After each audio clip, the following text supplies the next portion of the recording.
So, no, I wouldn't say I have a passion for HR.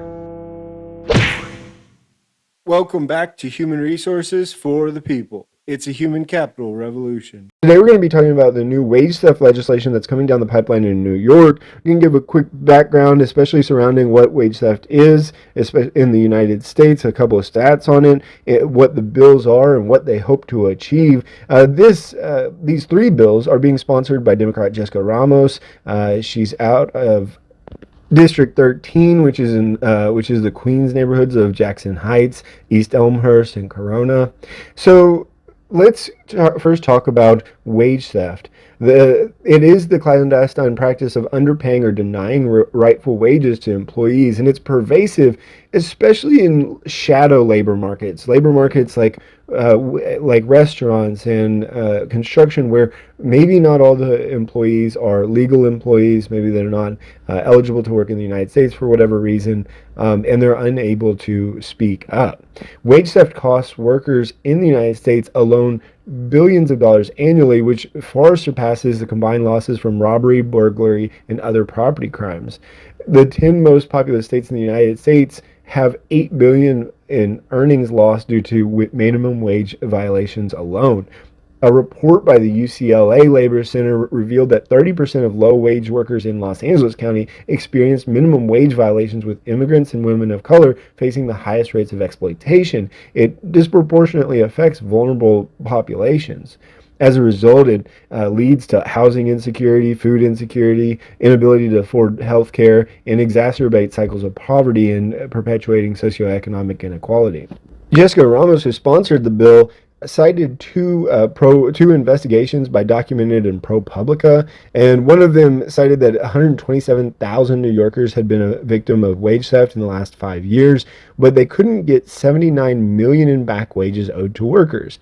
And I kind of hesitate here because Jessica Ramos is actually heavily relying on these investigative reports by Documented and ProPublica that I think they were questionable in terms of data reliability. But regardless, they have pushed forward, and Jessica Ramos is now sponsoring this bill. So let's talk about each of these bills, and there are three, all in committee in the Senate in New York.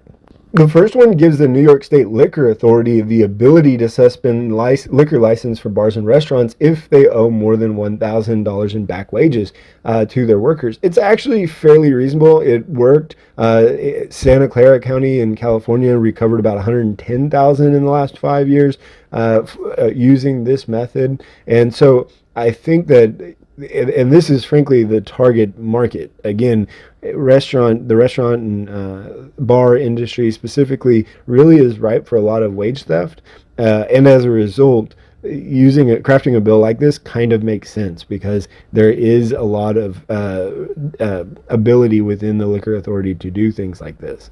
The next bill is 8452, and it says that it puts a stop work on any order on any business that has a wage theft claim of at least 1,000.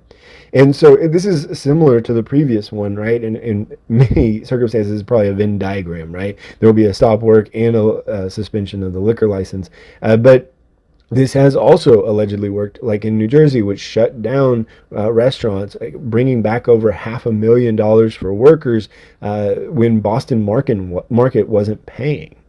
Finally, the New York State Department of Taxation will be eligible to suspend a business's certificate of authority where wage theft exceeds $1,000. And that one seems a little bit strange. If the Department of Labor is able to put a stop work, I'm not sure the difference between the Department of Taxation and Finance suspending the business certificates of authority. I would imagine at this point that business goes underground if they are not already, functionally underground. But regardless, it's another piece to it. Now, New York has laws on the book specific to the state to enforce wage theft. In fact, a law that was passed in 2011 called the Wage Theft Prevention Act, was supposed to prevent wage theft. Doesn't seem like it did. You have to give in that act. You have to give a pay notice to workers with the employee's rate of pay, their base pay, et cetera, et cetera.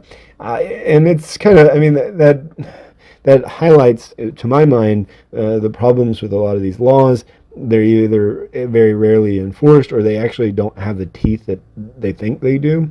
On its face, this triumvirate of laws appears to be an effective one, appears to have some value, but I will wait and see and reserve my right to respond once if we see it enact, right? Of course, these are still in committee. We'll see what happens, but I tend to believe that these What do won't you be think that about today's effective video? at Please wage theft comment down prevention, below. but I hope I'm proven Like, wrong. share, Let me and know what you subscribe. think in It the really comments down helps below. out. Like, share, and And I'll see you subscribe, on and we'll the see you on next the next one. video. Bye, Bye, guys. guys.